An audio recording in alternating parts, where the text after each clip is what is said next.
What up, guys? It's Avery back here with another video of Honest Judgment, and this time I'm going to be doing a review on the Great Divide Yeti Espresso Oak Aged Yeti.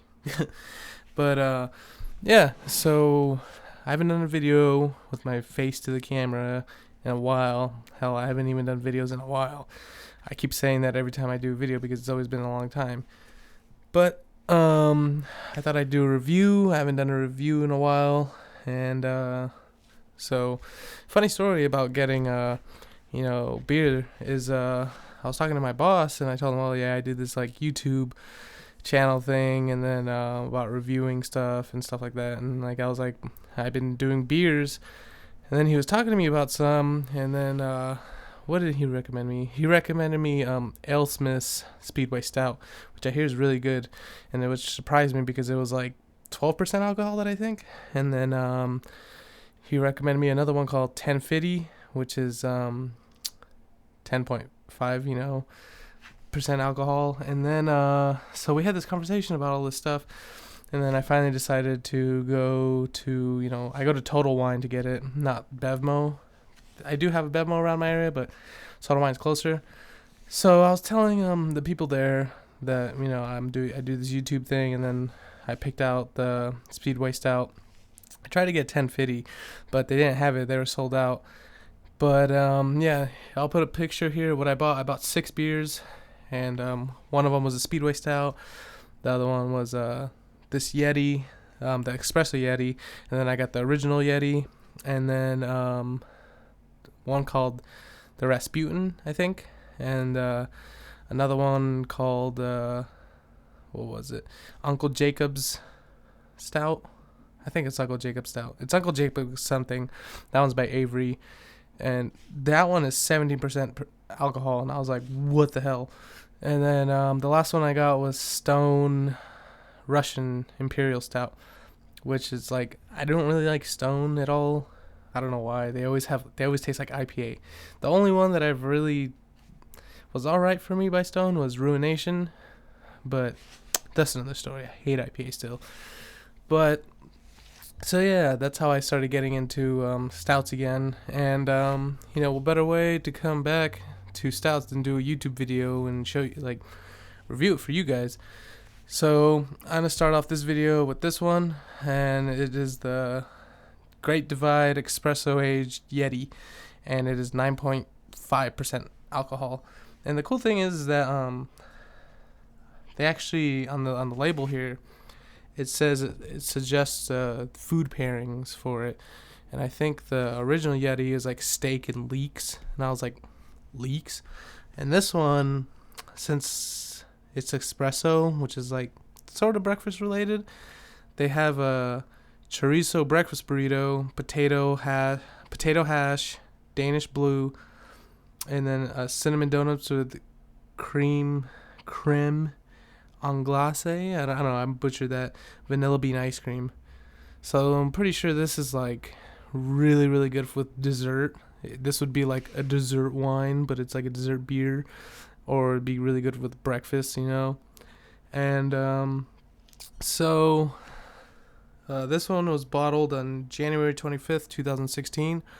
And the cool thing that I found out, because I'm still new to stouts and all that, the cool thing I found out is the higher the alcohol percentage is that you could pretty much save it. Like, keep it in your fridge or shelf it and come back to it. Like, depending on how much alcohol it is, it's like, maybe 2 up to 5 years, which is cool. I didn't even know you could do that with beer. I thought like you had to drink it right then and there, but no, I guess like, so one thing I want to try out is I want to see how these taste, pretty much new, and then maybe age it, like go, if I like it, go back and buy another one and then age it maybe like in 2-3 years or something, which I didn't know. I mean, like, it's probably really common for people who drink craft beers and all that, but to me, I was like pretty surprised. I didn't know you could do that.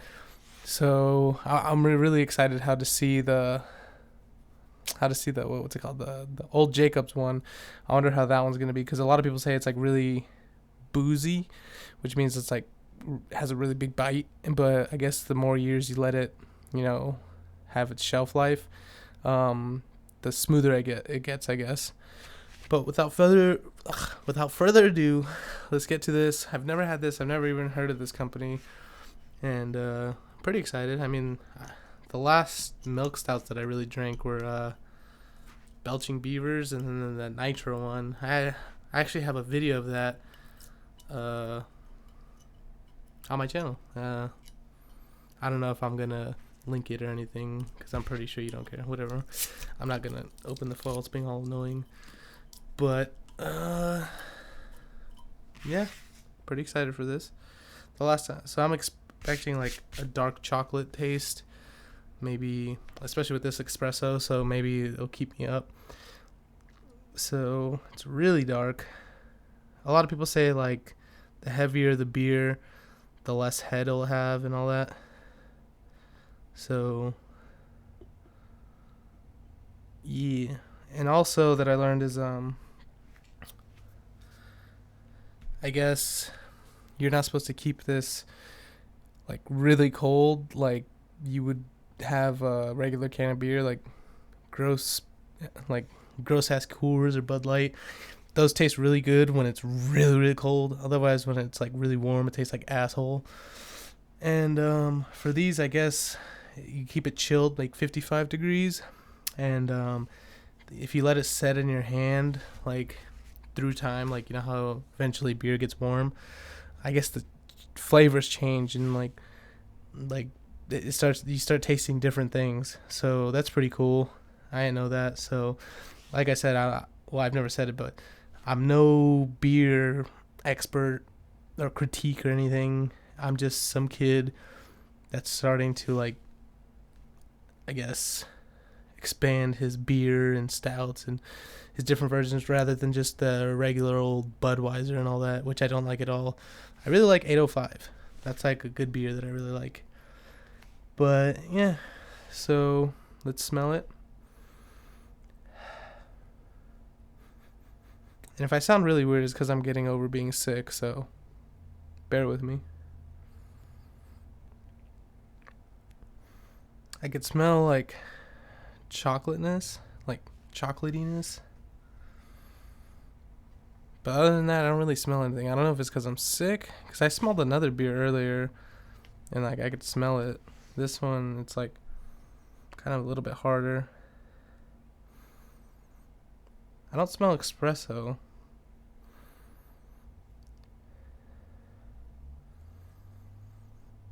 Actually, no, I do. Now I do. So, it smells really good. You know, it does smell like something you would pair it with, like, something in the morning. So, let's give it a taste.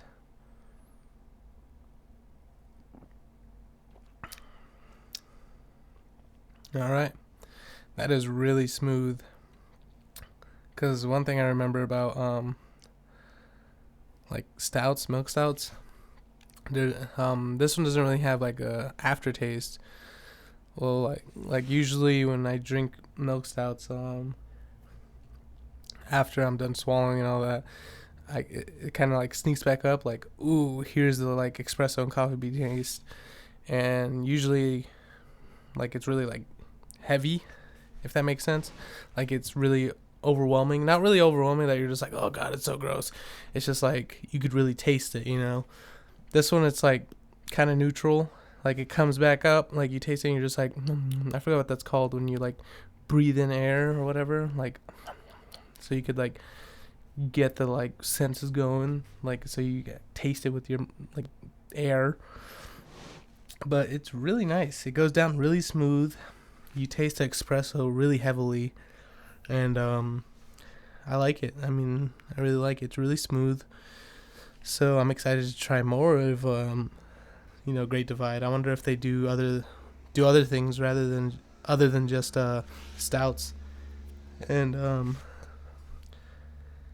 so I'm gonna read this little thing that it says on the side. It says a generous infusion of Denver's own Pablo Espresso adds yet another layer of complexity to this beer, combining with the vanilla oak character, intense roasty maltiness, and bold hop profile to create a whole new breed of mythical creature. It's official. You can now have Yeti with breakfast. So they're really pushing that this is a breakfast beer, which, I can see it. Especially, like I said, I think that's what they're aiming for, obviously. Especially since they're matching it up with breakfast foods. I mean, people eat that at dinner too, like sometimes breakfast is way better late at night. And so I could go either or. I mean, I could see this going with, a late night meal or whatever, start making pancakes or something at night. Or like getting something to go, like Denny's late at night, get it to go and then pair it with this. Seems like a good time, get a Grand Slam, whatever. But I really like this. I enjoy it. And the color is like gnarly. It's like used motor oil that's like really dark that you can't even see through, that you don't want, but this makes it delicious. The head on it, it's really thick. I mean, like, you see how many like bubbles and all that, like how it just sticks there. So that means you have a good beer that's worth it. So I really, really like it. I'd say try it if you're into coffee, because it's really, really coffee heavy. Well, not coffee, espresso, So it has like that really, really coffee bean taste and aftertaste. But I wonder if it keeps you up. So that's one thing I want to know. But this is a really nice, company. I really like it. And yeah, I'll probably, jump cut it because the guy earlier said, the longer I hold it or whatever, like, it doesn't have to be cold, but once it starts warming up from like it being in your hand or being out, the flavor changes. So I'll probably jump cut it, and then probably when it's around a little bit less than halfway, that way I could see if like the flavor has changed or anything. So be right back. Alright, so we're back. I let this, sipped on it, watched a little TV. It's only been like 10 minutes, but during that time, in California it gets like pretty warm pretty fast, so let's give it another shot.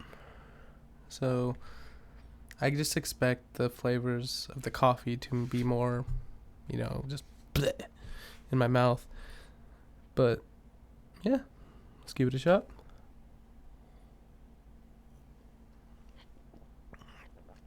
Yeah, so you could really taste the oak that the barrel was in. I could taste that a lot. It really, like, it got coffeeier, if that's a word, which it probably isn't, but way more espresso tasting now. It's like bam. So, but oddly enough, I don't think it keeps you up. I think it's just the flavoring, because I'm kind of tired still, like, so I could probably, like, finish this bottle and then go off to sleep. But the taste definitely changed. It did. So, how usually if you leave like a beer out, it just tastes like piss, like really bad. This one, it definitely changes the flavor, but does not taste like piss. It does not taste bad at all. It definitely changes it. So I would say if you're going to try out milk stout, doesn't have to be this one, but definitely listen to the guys telling you try it cold, like cool first, in that 55 degree area, and sip on it. Don't rush to chug it or anything. This is not the type of beer that you should be chugging to get drunk. If you're gonna do that, just go buy like a 12 pack of like nasty Budweiser or whatever, and then get drunk off of that. That way it's cheap and that's it. But if you wanna enjoy a beer, check out milk stouts. I don't even think is this a milk stout? I have no idea. Doesn't even tell me. No, it's just a imperial stout. But definitely say if you're gonna try out stouts, enjoy it. Do not rush that you just want to get drunk off of it. It's more for taste. I mean, you can get drunk off of it, but it's more of like that heavy beer that Excuse me. It's like that heavy beer that you would wake up in the morning and just like, oh, you know, when you get, if you ever like drank NyQuil like a little bit too much, and you wake up next morning, it's all like syrupy and all that. So I think that's how the like drunk would be if you're ever just like get drunk off a stout, like just chugging it. Cause, excuse me, the guy was telling me, he's all like, if you are gonna chug it and all that, you're gonna feel bloated. You're gonna feel like that. I can see what he means, like feel full fast, because it's a thick, heavy beer. So don't do it with this. Enjoy it. And also the beers that I showed earlier, I will be doing a separate review on each of them. So this was just the first one out of the 6 that I will do. You know, it might be one every week, but who knows? It's my channel. It might be like one every 2 weeks, one every month. I don't know. Whenever I really feel like it. And this time I really felt like it. Maybe I'll start, you know, it's just one beer, right? But I'd say I really like it. I wonder if Great Divide has other beers. So I'll see you guys in the next video.